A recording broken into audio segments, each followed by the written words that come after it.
donde uno tenía entonces que aplicar para ser aceptado. Bueno, después que terminaba esas 3 etapas, dijimos, en la sinagoga eran las 2 iniciales, lo que vendría a equivaler a la escuela y al liceo. En la primera, niños de 5 a 10 años, solamente el Pentateuco, los 5 primeros libros de la Biblia. Lo que vendría a ser el liceo, de 10 a 15 años, bueno, ahí estudiaban el resto de los libros que componen lo que nosotros conocemos como el Antiguo Testamento. Y ahí cada uno, como se decía en algún momento, yo recuerdo haber escuchado la expresión, dice, cuarto, el puente de los burros. En la escuela cuando te podía dejar, ahora lo hacen estudiar o a prueba igual aunque no sepa. Pero antes, cuarto año, sé que no sé si aprendían las tablas o a dividir o qué era, pero en cuarto el que no le daba la cabeza no pasaba a cuarto y no pasaba a cuarto, ¿no? Bueno, ahí ya se iba viendo también, ¿no? A este le cuesta, no se aprende de memoria la historia de esto, no puede tener una buena defensa, argumentar bien por qué lo que hizo David al ir a pelearse con Goliat estuvo bien o estuvo mal, ¿no? Y entonces ya iban quedando por el camino, abandonaban y se iban para la casa y dicen, no, mijito, usted si no estudia, trabaja, como nos dicen ahora, seguramente pasaba así, ahí lo ponían a trabajar a los muchachos. El que terminaba, elegía y dice, bueno, yo quiero estudiar con David, ¿ah? Quiero estudiar con el pastor David. Entonces allá iba y le decía, pastor David, ¿usted me aceptaría como discípulo suyo? Y ahí David le dice, bueno, ¿usted qué piensa? A ver, explíqueme un poco acerca de por qué cuando Dios le dio la ley a Moisés allá en el Sinaí, estuvo 40 días Moisés, ¿y por qué cuando bajó se recalentó y rompió las tablas de la ley? Dice, porque Moisés era un mal arriado. No, vaya para su casa, haga el oficio a su padre, usted no entendió todavía aunque estuvo estudiando. Esa era la modalidad que había. Uno elegía a su maestro y el maestro, cuando elegía al maestro decía, bueno, me voy a vestir como el maestro, voy a caminar detrás del maestro, voy a hablar como el maestro, el maestro se tenía que ver reflejado en el alumno. Y si el maestro veía que la persona no daba la talla, no iba a lograr ser un buen discípulo, le decía, muchas gracias por haberme elegido, haber aplicado conmigo, pero ve a tu casa, forma una familia, sigue con la tarea de tu padre, un buen pescador, aprende a pescar, que él la tiene clarita. Esa era la manera que había. Y los demás que aplicaban se convertían en discípulos hasta que cumplían los 30 años de edad. No era rabí o raboni hasta no tener 30 años. Por eso Jesús tenía discípulos y los discípulos tenían menos de 30 años. Pero fíjese, yo lo que quiero que usted entienda la palabra, que Jesús nos dice, y ahora yo creo que usted lo va a entender de primera por toda la explicación que yo le hice. Jesús le dice a los discípulos, no me eligieron ustedes a mí, yo los elegí a ustedes.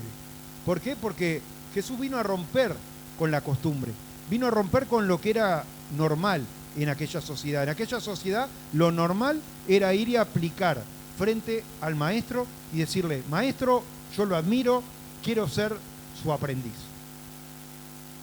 Y Jesús, por el contrario, no estaba sentado en una cátedra esperando que la gente aplicara, sino que Jesús fue y llamó a los que ya eran descarte, no habían cumplido con las expectativas y estaban allí pescando, siguiendo con el oficio de su padre. Y dijo, muchachos, síganme, yo los voy a hacer pescadores de hombres. Había otro que se llamaba Mateo o Leví, sentado, cobrando impuestos. No lo quería nadie porque era el encargado de decirle, mirá que vos vendiste una bolsa de papa, no te olvides de traerme el IVA acá. Y si no, yo te anoto acá y te van a ir a buscar a tu casa los de impuestos. Jesús también le dijo, Mateo, Leví, vení, seguime. Eligió a otro, Judas el celote. Después vamos a hablar de eso en otra reunión, porque yo quiero que usted entienda, si no, nos quedan un montón de conceptos. Decimos, sí, Jesús dijo que nos eligió. Sí, las lecciones de Dios, estamos totalmente de acuerdo, pero lo dijo en un contexto educativo que nosotros muchas veces desconocemos. Y otro de los discípulos que Jesús reclutó era Simón el celote. ¿Tá? Había Simón, había 3 Simón, ¿tá? Pero el celote, ¿qué era el celote? No era el pescador, no era el carpintero, el celote pertenecía a una secta, hoy diríamos en Uruguay, era del MPP, era del MLN, era del revolucionario, era el que estaba con el arma bajo el poncho, literalmente, ¿tá? Porque usaba un arma y por eso eran conocidos como celotes o sicarios, ¿eh?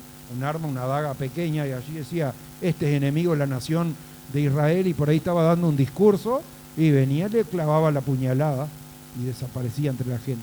Bueno, Jesús vino y eligió a los desechados, a los rechazados, a los mal vistos, y yo creo que la única excepción, y también me da la enseñanza a mí, porque aquellos dos discípulos de Juan, que estaban, Andrés y Juan, eran los dos que estaban allí, siendo discípulos de Juan el Bautista, habían sido aprobados, Juan los había aceptado, eran discípulos de Juan. Los otros no estaban porque no le interesara ser discípulos de Juan.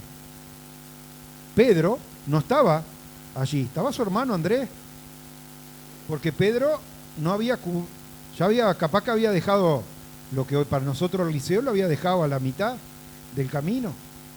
Capaz que no había llegado ni a esa parte, solamente había hecho lo que para nosotros es la escuela. Y ya estaba relegado a que su vida iba a ser pescador, de principio a fin, hasta que se jubilara, iba a pescar. Y Jesús lo llamó un día.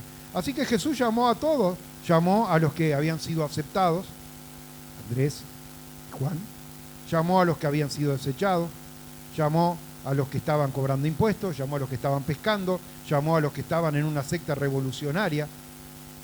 Y ahí nos muestra, hermano, que el llamado de Dios, para que nosotros no apuntemos el dedo y digamos, no, ¿qué le voy a hablar la palabra si es tal cosa o es tal otra? El Señor conoce los corazones. Hasta acá, hermano, el estudio, no me quiero pasar de largo, pero digo, son cosas que yo las quería compartir. Quiero que nosotros aprendamos acerca de la palabra, como ya dije, lo que dice el capítulo 1 y los versículos lo podemos leer en nuestra casa. No se vaya nadie enojado a decir, ¿no leyó ni un versículo de la palabra? Hermano, le doy la oportunidad que, como hacían en la sinagoga, usted lea 8 horas por día la palabra. Por suerte se la puede llevar. En la sinagoga el rollo quedaba ahí. Usted la palabra se la lleva para su casa, así que úsela bien. Úsela bien. Que Dios los bendiga.